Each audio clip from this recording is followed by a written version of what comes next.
Okay guys, after about 4 years, we are going to put up our Toyota Sequoia Limited for sale. I bought this back in 2015. Before too long, I signed it over to my wife's name, and it's been our personal vehicle ever since. We've always taken care of it. I was happy to find out when I got it, because I took it to the Toyota dealer to get a recall done on the airbag. I said, print me out what you got on it. They had years of records, all the way back to when it was new, oil changes, service records, everything through the Toyota dealer, just almost like a book they printed me out, like a little book, you know. So I was really happy to see that somebody had taken care of it. It was a one-owner car when we got it, and so we're the second owners technically. Anyway, it's a 4.7 liter V8. It has a brand new frame that was put on about 4 months ago. I took close-ups and got up underneath it and stuff. And of course, you know, I never thought about it, but when they do the frame, you know, they also do the brake lines and the fuel lines and stuff, the connectors, the mounts, all that stuff is included. And I actually got a picture of the bill where they billed Toyota, the manufacturer, for the job. It was over $9,000 for that job. But they said that I barely scraped by, because I didn't think our frame was bad. And I said, well, yeah, when I got the letter, I took it in. Just go ahead and check it, but you're not going to find anything. They found one little place, and I barely qualified to get it done, so it was done. Unfortunately, they didn't tell me that the extra stuff I had to pay for, and they didn't tell me that until they were starting the job. So I'm a little bit mad at Toyota West about that. Anyway, just briefly covering that, I ended up putting new ball joints, tie rod ends, front and rear air shocks. You can only buy that stuff from Toyota. You can't go get it aftermarket like I was hoping, so I had to pay through the nose to get it. When they did the brake lines, they did not do the brake lines that run across the rear axle and differential, so I had to take that over to Dart Automotive and have them run new brake lines, because they did notate when they did the frame that the brake lines were rusty over the rear differential. At this point, I'm just going, okay, great, it's going to be like a new vehicle, it's going to have all this new crap on it. I'm jumping in with both feet, so I had all that done too. Also, sway bar link pin bushings and link pins. The underneath is just basically new. There's very little that I didn't replace, just a couple of items. And the vehicle is just, well, it's always been awesome since the day we bought it. I just didn't expect to have to put out a couple $1,000s like that out of my own pocket, just because they were putting the frame on it. Anyway, moving right along. I put new tires on it this past summer, or spring, I think. I've got the receipt. They're 265 65R17 tires, brand new. Also, the timing belt was done last year at Dart Automotive, timing belt water pump service, because it probably had might have had 220,000 miles or something like that on it at that time, but I've got that receipt. So you're supposed to do it every 100,000 miles. It's now up to 230. I can't remember now. I get these cars mixed up. 234. So it's got 234 actual miles. Oh, by the way, you can tell by looking at it that I've got it set on the high suspension setting. I did that just so I could take a picture of it. Normally it sits a little bit lower than that. And to do that, you press this height control manual button and then the up or down button, and it'll tell you where you're at. Now when you get above a certain speed, it's going to go back to automatic and go back to the normal setting. You can also lower it down and where it sits low, which makes it easier to get in and out of. Even with these steps, these running boards, my wife is only 4'11", and even for a person that height, I think her legs are shorter than other 4'11" people. So a lot of times I'll press that button and lower it when I park it so she can climb back up into it easily. She's short. Okay, so anyway, of course you got the rear window. That usually does not work. It works flawlessly. It's got the factory DVD player up there that folds down. In fact, I didn't realize I had a disc in it until I was taking pictures, and I hit that eject button and it ejected a disc right there. But got the remote control for it in that center console. The remote control is required to get that thing to work, and it plays everything through the stereo or through the wireless headphones, which there are 2 of them in that console with the remote. automatic climate control, and also automatic climate control for the rear. So about the time we did the frame, I went up to Best Buy because she was like, I really wish I had like one of those fancy stereos, like, because we got an Audi convertible with a touch screen stereo in it, and she was like, well, I really wish I had one of those stereos. So I was like, you know what, with everything we're doing it, what the heck.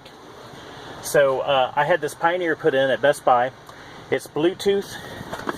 You can play stuff off a USB flash drive or just plug it with an adapter right into your phone. It's got Apple CarPlay navigation.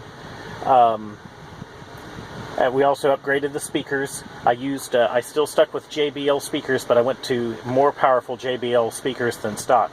So this is actually more powerful than the JBL audio system that came in this thing originally. It'll blow your brains out. It's great. So you will have to try that. It plays DVD movies right here, independently of the one back there.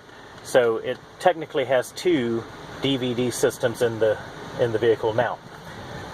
You also have your seat memory. We had O2 sensors replaced on it also this past spring, I think. I gotta gather all that stuff up. I have tons of receipts on it, and also I took a close-up picture. The exhaust pipe and the muffler and everything from the catalytic converter is brand new. That was well over $200. Unfortunately, I was hoping to just get out of there like I do on some of my car lot cars, because I have a car dealership, you know, for like 120 bucks, but no, not on this. I didn't want to go with a cheapo aftermarket because it wouldn't sound right. It is the Toyota OEM muffler. So I haven't done anything to this that is not OEM. It's, with the exception of the stereo being upgraded, this is all original manufacturer parts. I know I'm forgetting stuff. I mean, we've had this stupid thing for about 4 years. I've done stuff to it over time. We run it on full synthetic oil. I'd have to check the receipt to see if they listed what the previous owner did, but I'm a full synthetic oil maniac, and that's what we use. That's your little microphone, so you can talk on the phone through the stereo. It will hook up to 2 or 3 different phones through the Bluetooth at the same time, which is nice. So I can be playing music from my phone, or my wife can from her phone. We can be using the navigation at the same time, and if one of us gets a call, it'll pause all that, and we hit the button to answer the phone, and talk on the phone. As soon as we hang up, the stuff will resume that was happening while we were on the phone. Also, it's all properly hooked up to these controls here. So you can switch through, change stations using your steering wheel controls. Cruise control, of course, works.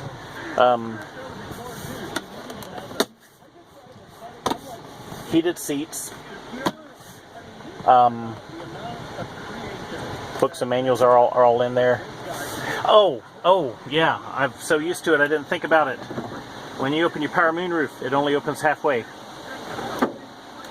There's a little bar, like a cross member, a little skinny piece, and I never took it to the shop and had them fish that out. It does not want to let it open.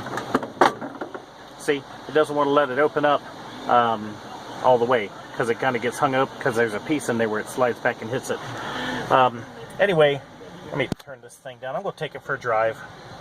It drives nice. Like I said, new tires. Oh, of course, you know, the brakes.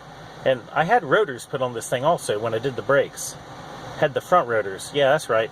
So I didn't do the rear rotors. I did front and rear brakes, and then the front rotors. I think that was back. We still had snow. It was maybe January, February, something like that of this year. Anyway, I'm gonna put it on pause and look through my stuff here real quick, make sure I'm not forgetting something.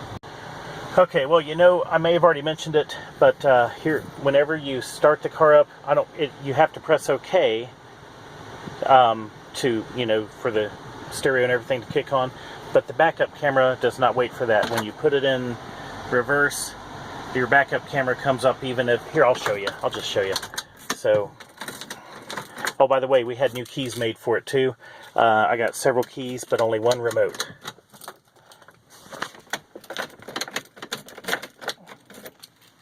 But sometimes you got to put it in the other way. Okay, anyway, so check this out.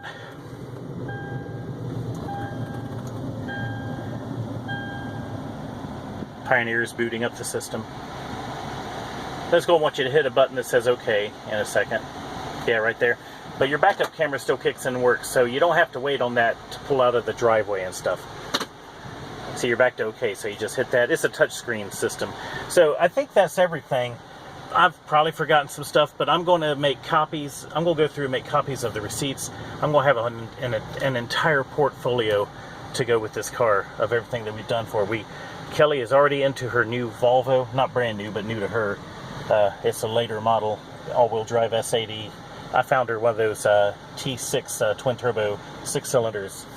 We don't really need the third row seating anymore, you know, like back there, because our kids are like 20 and 24 years old now, and they're always driving on their own. So that's why we're getting rid of this.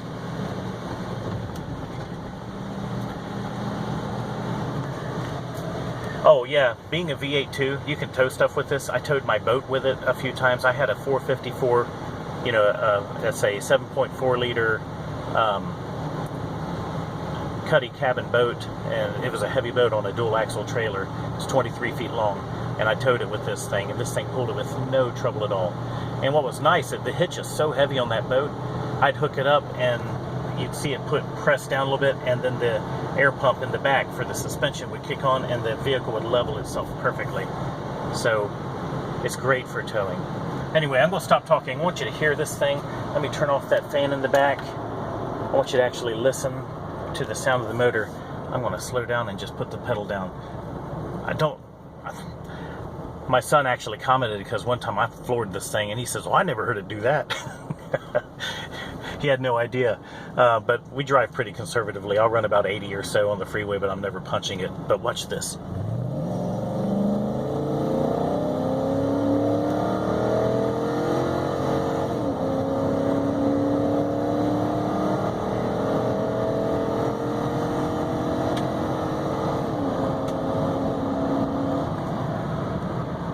I don't think I've ever actually had it up to 100 miles an hour. I'll take some of these car lot cars out and I'll just have some fun with them. But this thing, just being our, you know, our family truckster, you know, for us, the Griswolds, you know, 80, 85. I think I might have had it up to 90 or so when we were coming back from Gatlinburg, you know, when we were down south and the coast was clear. But it's just been a good vehicle, a very good vehicle. So we're not going to do sales tax or nothing on this, because it is in my wife's name personally. I am a notary, so I can notarize the title. I'll just have to get her to sign it. Come see it. Whoop, time to get some gas. Come see it. And if you're serious, this, you know, with the new frame, the new brake lines, all the new stuff, the new shocks, air shocks, all the stuff that's gone into this, and the features that it has all over it, I really think it'd be hard to find something that would beat this for the money. So you're not looking at just a regular average Sequoia out here that you want to pull up on Kelley Blue Book. This is something that we have had for our personal vehicle, and we treated it like you would treat your baby, because we're using it every day. This was our fallback vehicle for everything. I know a couple of years ago, Kelly said, because she was always saying, you know, kind of maybe used to switching vehicles every so often. We've had this longer than just about anything that we've owned. But she made a comment about selling, and I'm like, no, that does everything. It's got seven passenger seating, and it tows the boat. It's 4-wheel drive. No, we're not selling that. And I really had planned to keep it even longer than this, but honestly, we don't need a V8. I sold the boat. We don't need a V8 7-passenger vehicle anymore. I do want all-wheel drive, and that little car with all-wheel drive is going to do us just fine. So I guess we're going to let it go. This has been an excellent car, and it will continue to do so, to be so. Anyway, I guess I've talked and bragged enough. It's just something that we've had long enough to get attached to. So if you're interested, give a call, and we can talk about it. And I'll probably just drive it to and from work, which is, you know, only live like 7 or 8 miles away from work.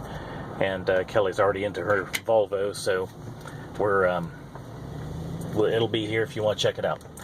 Guys, I appreciate your time watching this long video, and I know I'm kind of long-winded, but I just really wanted to represent this thing properly, and thanks for your time. Have a good day, guys. Bye.